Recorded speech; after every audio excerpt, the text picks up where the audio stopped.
Hard-boiled Haggerty in the ring now. Today's the heyday of the pretty boy. Kowalski is Charles Keller, The flying Black Gene Stanley of Chicago. She likes it. Oh, boy, that can hurt. Right here at the ringside while we go in for a riot of roughhouse that's flatly called wrestling.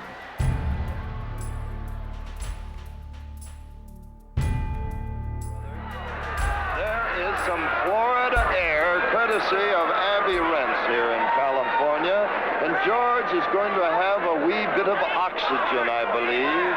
A wee bit of oxygen. He said there's no smoke in that air, he's telling the announcer up there. And his valet is working over him. There's some smelling salts, a little water, and I do believe a cup of tea. To give some understanding of the immense popularity of Gorgeous George, by the early 1950s, wrestling matches featuring Gorgeous George on television were only surpassed in North American TV ratings by the great comedian Milton Berle. George had truly brought wrestling back into the public limelight. Onto the rope. Tally ho, dear boy. But to fully understand the remarkable career of Gorgeous George, we have to travel back to his roots. They began in 1915 in Seward, Boyd County, Nebraska, where he was born George Raymond Wagner, the only son of house painter Elmer Wagner and his wife Elsie, who was confined to bed with a form of paralysis.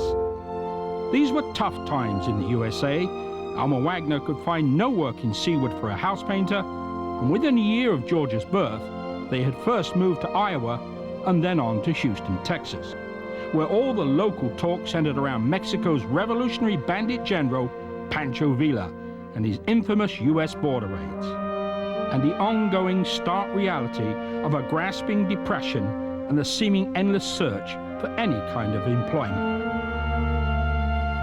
George would tell of his family being dirt poor and spending most of his childhood in Houston either playing down near the water or caring for his invalid mother. George never even completed 12th grade at school, and by the time George reached 14, both his parents were dead. But it was then that George's life took on a new meaning. He was taken in by the James family, who had two sons, John and Jesse. Papa James had a fruit stand in the tough Harrisburg neighborhood of Houston. It was here that George, Jesse, John, and friends Dizzy Davis and Chester Hayes became known as the Harrisburg Rats, as they whiled away their days wrestling and fighting all-comers. Amazingly, all five would eventually become professional wrestlers.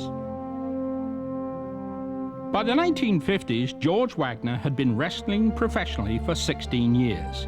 During that time, George had both changed his name and dramatically reinvented himself.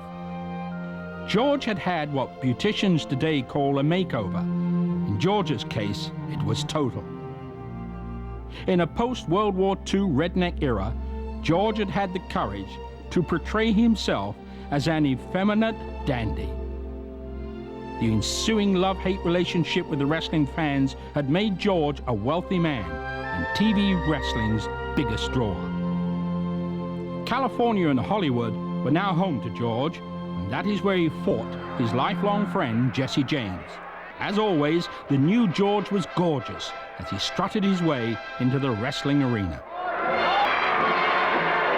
Into the ring now, standing on a cerise mat.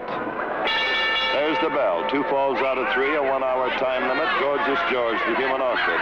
And one of the James boys, Jesse James, the popular Greek wrestler from Houston, Texas. There's one, the arm and neck hold, and immediately Gorgeous George steps up. Watch him on the break. There's this. It's a great stunt of his. He comes out with a wrist lock or a leg lock from the break. He's a fan. Not going along, and Jesse just muscles up his hair, and George is mad. Oh, forward.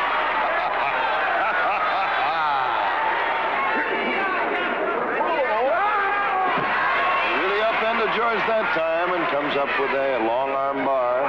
The pressure at the shoulder blade. That's an arm pressure at the shoulder blade. A pressure hold. He kicks out of it beautifully. He kicks George right through the rope. Wow. He really booted him. Watch George now. Here we go. George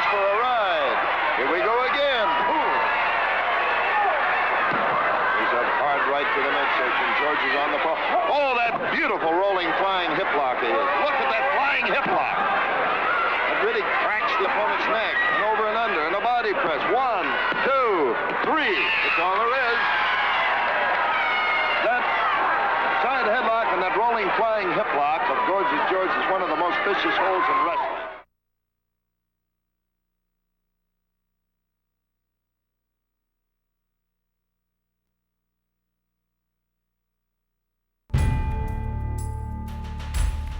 Come, little one. It's time for my Marcel. Goodbye, Lieutenant. Oh, never mind, Sam. I'll take it up with the Athletic Commission. I don't know if I can trust either of you. Gorgeous George was a strange phenomena in wrestling. He helped popularize wrestling, and I met him in the Midwest about 2 or 3 years prior to him going for the Gorgeous George act that he had.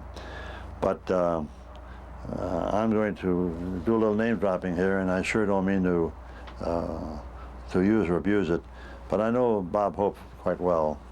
And I was on a set with Bob Hope, and when they were making the movie Fancy Pants, and I got a call from Chandra Szabo in Los Angeles. He said they were going to have a big match, and Gorgeous George is going to be there, and Burt Lancaster, everybody, and Bela Lugosi is going to be there, and he said, we would like to have you come out and referee the match. The match went very well. Everything was going all right. But to have people like Bela Lugosi in the ring seconding one of the wrestlers, Bob Hope seconded Gorgeous George, and they struck up a relationship. And after the match and so forth, Bob Hope took him out to the movie set and introduced him around and took him into the wardrobe. And he got some fantastic robes and things made for him. And just did it because he wanted to do it. And like Bob asked me, he said, he could wrestle? I said, yes, he could wrestle. Strange as it may seem, he's a good wrestler. Gorgeous George could wrestle. And so he said, I think I'd like to do something for him. I said, I think I'd appreciate that. In 1948, George, along with his friends Johnny Ray, Billy Eckstein, and Billy Daniels, were making one of their many appearances in Las Vegas. George was in a review at the Silver Slipper Club, while next door at what was then the Last Frontier Casino, today known as the New Frontier, a beautiful young dancer model caught George's eye. Her name was Sheree Dupre. Today, Sheree lives in Florida. This is how Sheree described that first meeting with Gorgeous George, the man who was to become her life partner both in and outside of the ring. Well, it's a very interesting beginning, and one that was rather explosive. Back in those days, Gigi had a bit of a drinking problem when he was appearing in nightclubs and things, because everybody wanted to buy him a drink. And being the kind of person he was, he didn't know how to say no. And so I was working there, and he was working at which they're connected. They're all with the same organization, the Silver Slipper and the New Frontier. And so he invited me up to his suite. He said that he had a business proposition he wanted to discuss with me, and it could make me a very great deal of money. And so I made arrangements with him that after my show and after his, that I would go up to the suite. Well, naive me, I went. It became very interesting, I'll say that. When I got up there, he opened the door. He had on an orchid smoking jacket, orchid silk pajamas, white ascot at the neck, and I thought, holy cow, what is going on here? Well, he was already, as the saying goes, 3 sheets to the wind. So immediately, he put the hit on me. And I said, no way. I said, I came up here to talk business. Now, if you're going to talk business, okay. If you're not, I'm leaving. And he thought that, well, he'd cajole me out of it and get me to change my mind. No way. So anyway, I decided that that's it. I'm not going to put up with this nonsense, and I stalked out the door and down the hall for the elevator. Lo and behold, I no sooner get to the elevator, he opens that door and starts bellowing down the hall every foul word he could think of to call me, screaming names at me, and Oh, just, it was embarrassing. And doors were opening everywhere. I thought, is this elevator ever going to open up? The floor open up, let me out of here, anything. Just let me get gone. And then the next day, when he sobered up and came out of it, a big thing of flowers came to my dressing room with an apology from him. And every day, these flowers would come and come and come with another apology. And so one day, I relented and agreed to see him and talk to him. And I found out that when he was not in the booze, he could be a pretty nice guy all the way around. I'd worked with him before modeling, like I say, but it was never a close contact relationship. We were always friends, but never in close connection.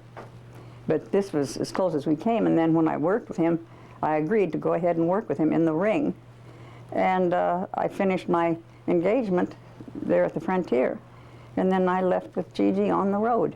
And from there, itself is history. This is no longer the old male valet taking care of the human orchid, Gorgeous George. It is quite a young charmer by the name of Sheree Dupre.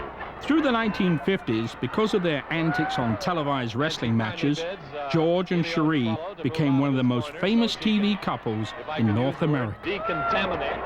I'm getting a whiff of this stuff right now, and I'm sure it isn't Chanel number 5, but it's a close 5th or 6th, I guess.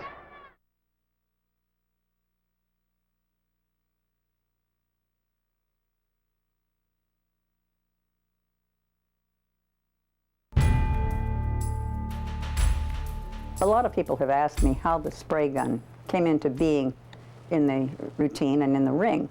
Well, to go back, when Gigi was a young man coming up in wrestling, the mats were absolutely filthy. And Gigi was a very meticulous person, a very clean person. And he started getting these terrible blood boils from having a scratch or cut and walling around on that mat, pick up the germs from it. So he got the idea from a nursery where he saw a spray gun, that they were spraying insects off of the plants. So he bought one and had a people disinfectant put into it and had a second or whomever or hire some kid ringside to go in and spray the ring. It got fancier and fancier and had it gold-plated and had stones added to it, and I came into the routine in the ring, and I would come in and spray the ring, spray the opponent, spray anything that got in my way, or anybody, didn't matter. The opponent, the referee, whomever, the ropes, everything. And then I would had a mink rug that I laid down for Gigi to come in and step on, and then after I'd done all of the routine, then I would make a neat bow, and pomp and circumstance music would come over the loudspeakers. Graduation tempo. And he'd come into the ring, and I would step on the bottom rope and push it down, and take the top one and pull it up and help him step through. Then I would proceed to take his robe, fold it carefully, lay it down on the mink rug, and then I proceeded to take the gold Georgie pins out of his hair. And then I'd hold them while he took them and tossed them out to ladies at the ringside. And there go the Georgie pins with a delicate little flip of the wrist. Holy mackerel. Does that He had look like a little Kermit? quip that he would always say. They'd ask him, what's in the spray gun? He'd say, Chanel number 10. Well, there is no such thing as Chanel number 10. They'd say, don't you mean Chanel number 5? He says, no, 10. Why be half safe? His little joke. But I have no fear for Elio DiPaolo. He's a very clean, upright young man. And certainly, now Joe Moscato, the referee, gets a little...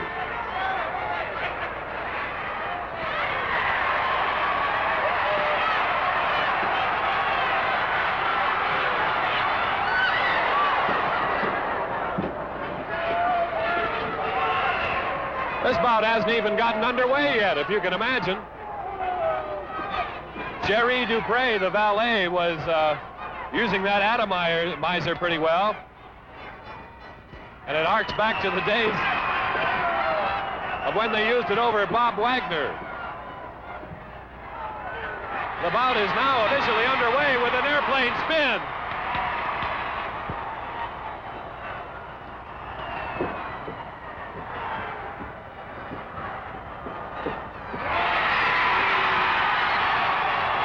It's all over.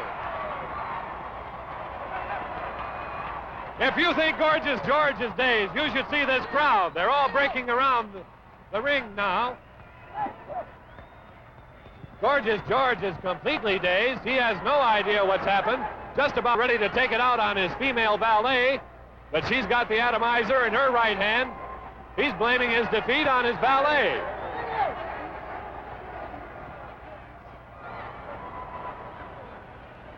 But slight though she may be, she can handle that thing, I can assure you. The human orchid faded in 17 seconds. The winner, Ilio Paulo. Gorgeous George is still protesting that airplane spin was not legal, and he wants to get this match underway once again. But of course, it's all over officially, and that's the way it'll stay in the record books. Ilio Paulo winning over Gorgeous George in a matter of 17 seconds after his famous airplane spin. Going to a televised wrestling match in the 50s, 60s, and 70s was an important social occasion, and fans dressed accordingly as they sat up close and personal at ringside. Some claimed that the wrestlers' performance and shenanigans were sometimes over the top, but George knew the value of playing it to the fans seated way up there in the gods. But make no mistake, play acting or not, these guys were tough. Here, dear friends, is Chief Don Eagle. On May 26, 1950, in Chicago, Illinois, George was to reach the pinnacle of his wrestling career, and he beat Don Eagles and won the American Wrestling Association world title. Look here. Callahan is in here. He's had 2 or 3 counts of 2, 1, 2, 3. There's the match. Oh, boy, look at this crowd get on its ear. Eagles claimed he was double-crossed and endeavored to beat up referee Omar Holland. Eagles was quite successful on that account. Boy, didn't he help Callahan there then. This is the first time. Lou Gordon, one of the commissioners in here, War Eagle. Everybody, boy, this is a shamble. The fans are throwing things into them. Hey, Don, come here, boy. As for George, for his efforts, he was to receive a split lip from an irate fan during the ensuing post-fight chaos. All around him here. I haven't seen an ugly crowd in my life, but this is one of the worst. Let's just quit looking around and go home. What do you say? Look at this ring. It's a shambles. George was to lose his only world title just 2 months later, again in Chicago, but this time to the great Lou Thez. We wrestled several times, and I wrestled him in Chicago at the Wrigley Field. We went out there, and he had a move that he made where he was very agile. He could jump 4 or 5 feet in the air, you know, very agile fellow. And he would go ahead and make a move like he's going behind the guy, and when the guy would try to block him, he would mount him and jump on his back and do a forward roll, and got some pinfalls on some people that way. Anyway, he did that, was going to do that with me when we wrestled there, and I was watching, and when I saw him do that, I just kept him going and wheeled him over the top rope. Well, he hit the press core down below, and they're all loaded with typewriters at that time. Now they have other equipment, but typewriter, and it hit him. It's wonder it didn't take his eye or something, but it hit him here and just cut his scalp wide open.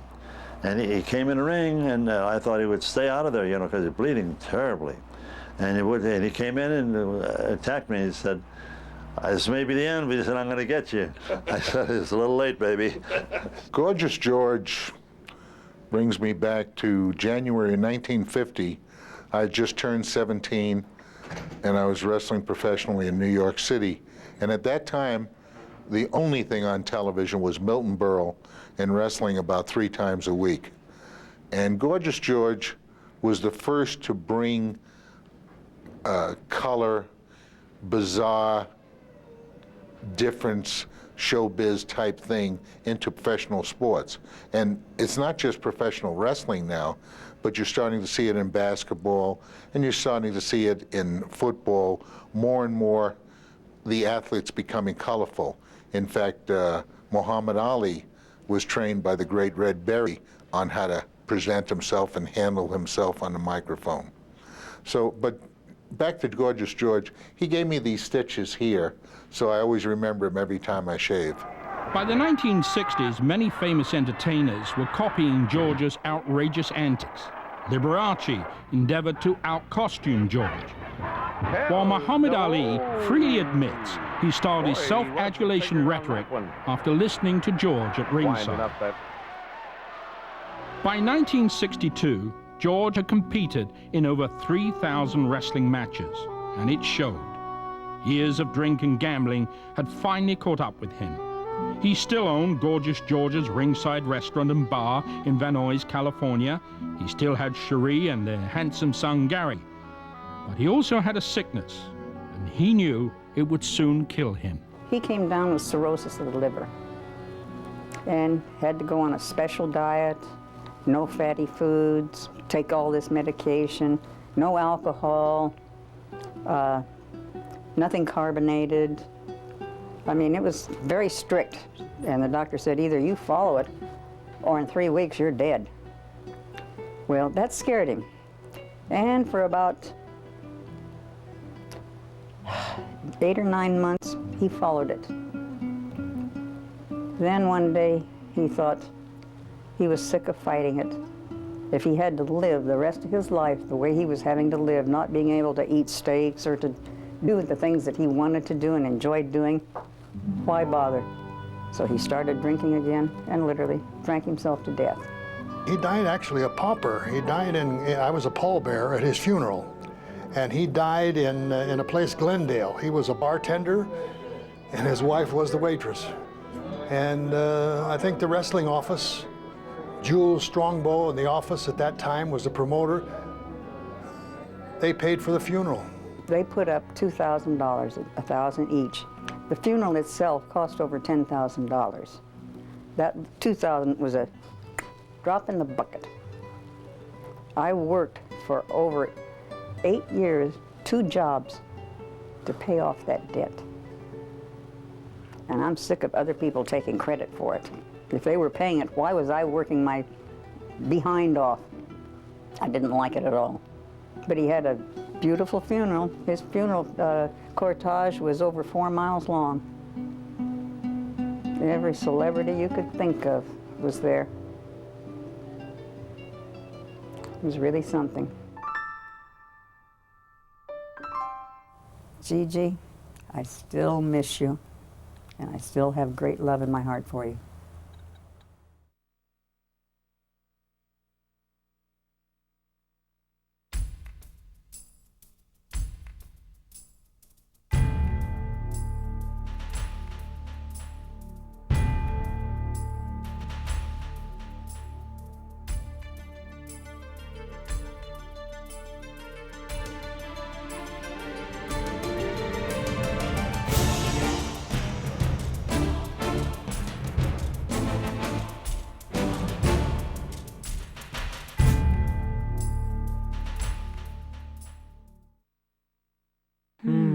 Please refer to your manuals.